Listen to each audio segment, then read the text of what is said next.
London has misplaced 2 kings, a member of Parliament, an entire expedition of 129 men, and, in one extraordinary autumn, 2 famous faces in a single fortnight. These are the city's most mysterious disappearances, the files that were opened and never closed. And I'll warn you now, since you and I are going in together. One of these vanishings ends with detectives on the far side of the world triumphantly arresting the wrong missing Englishman. The oldest file begins at a window. Summer, 1483, and behind the bars of the Tower of London, 2 brothers are watching the river. Edward V, 12 years old and technically King of England, and his brother Richard, aged 9. Their father was gone, their uncle governed as protector, and Londoners had grown used to seeing the boys at play in the Tower Garden. An Italian visitor named Dominic Mancini was in the city that summer, taking notes, and he recorded what came next with terrible simplicity. The brothers were drawn deeper into the inner apartments, glimpsed less and less behind the windows, until at last they were not glimpsed at all. Mancini also spoke with the last of their attendants to be dismissed, a physician called Dr. John Argentine, who said the elder boy had stopped talking about the crown and spent his days in prayer. I find Argentine's position almost unbearable to sit with, the final friendly face ordered out of the room. He lived on long enough to serve as physician to a prince of the very dynasty that replaced those boys. History has a taste for that kind of irony. Their uncle was crowned Richard III that July. No charge was ever brought, no announcement ever made, and the 2 most important children in England simply stopped appearing in the record. Mancini sailed home and wrote his account within months, a manuscript which then vanished almost as thoroughly as the boys, sitting unread in a library in Lille until 1934. I still find that faintly miraculous. In 1674, workmen clearing a staircase beside the White Tower uncovered a wooden chest, and within it what remained of 2 children. Charles II had them laid in Westminster Abbey in a marble urn designed by Christopher Wren, examined once in 1933 and never since. You can stand before it today. To me, the silence of Richard's court is the loudest witness we have. A king who could have produced 2 living nephews and never did. If you read that silence the way I do, let your like stand as a signed statement. If you believe the Tudors framed him, and serious historians do, then write Richard's alibi underneath, and I'll weigh every word.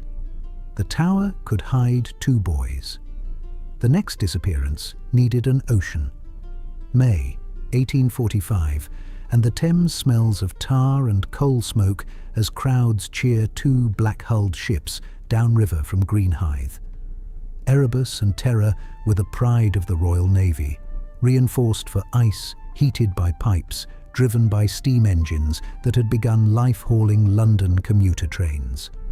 Sir John Franklin, 59, was sailing to force the Northwest Passage at last, carrying provisions for 3 years, libraries of more than 1,000 books apiece, a mechanical organ said to play 50 tunes, and a Newfoundland dog called Neptune. Somebody, bless them, had thought of everything except the ice. The tinned food had been bought in a hurry from the cheapest bidder in town. Remember that. At the end of July, 2 whaling ships met them in Baffin Bay, moored to an iceberg, waiting for the pack to open. Every man aboard was in high spirits, and that is the last time anyone from our world saw them. 129 men, counting Franklin. I honestly cannot hold that number and the silence that followed in the same thought. Lady Jane Franklin refused the silence. She spent her fortune and her fame driving more than 30 search expeditions into the Arctic, and in 1859, one of them, under Lieutenant William Hobson, pulled a single printed sheet from a stone cairn. In the margin, a later message in a shakier hand. The ships frozen fast and abandoned. 9 officers and 15 men already lost, Sir John among them since June of 1847. I have stood in front of that sheet in Greenwich and watched a whole gallery fall quiet around it. For a century and a half, that was nearly all. The Inuit, though, had always known. Their oral histories spoke of a great ship and of where it lay. In 2014, Canadian archaeologists found Erebus almost exactly where those accounts had placed her. 2 years later, a crewman named Sammy Kogvik mentioned a mast he had once seen breaking the surface, and there sat Terror, upright and intact, in a bay that searchers had named, generations earlier, Terror Bay. The map knew before we did. I have turned that sentence over for years. If you have an explanation that keeps the hairs on my neck down, leave it beneath this video.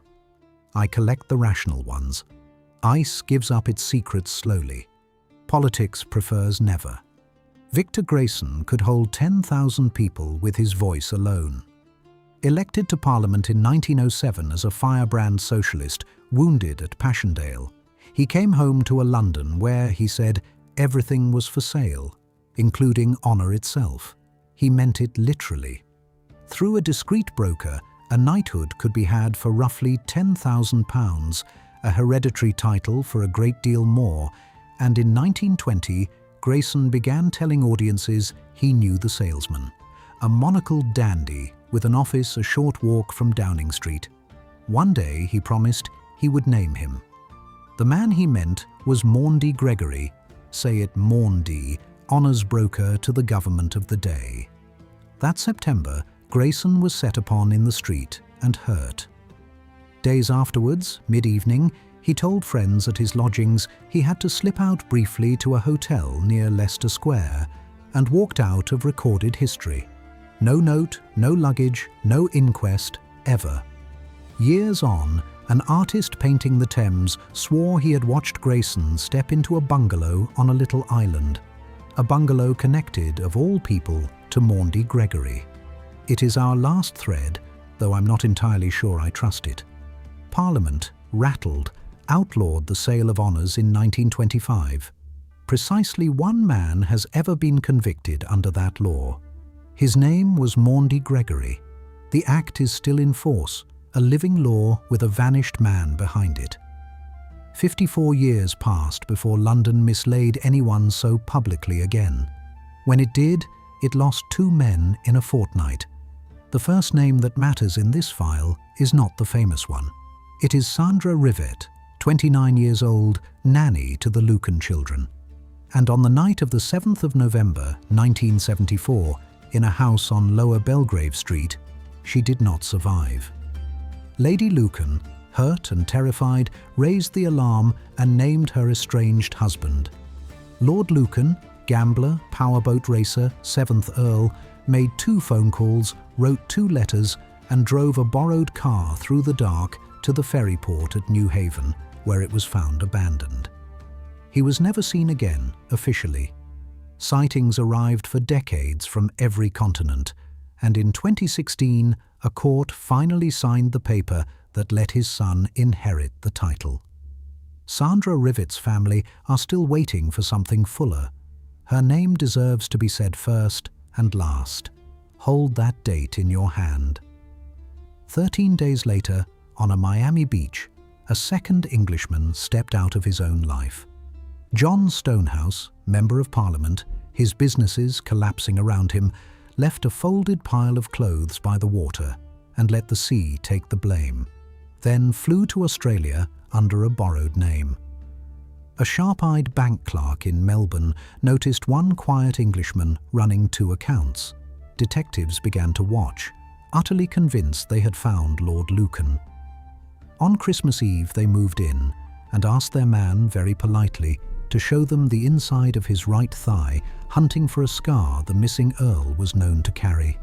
No scar. Wrong runaway.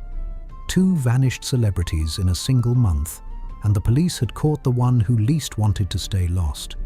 4 files, 5 centuries, 1 city, and not one of them properly closed. This is history recreated, and it is mine. If you'd like to keep opening drawers like these with me, subscribe and tell me underneath which single file you would reopen if history allowed you one true answer. I know mine. It has a window and two faces at it. Because this is a city that writes everything down, and its most honest page is the empty one. London keeps its ledgers, and London keeps its lost.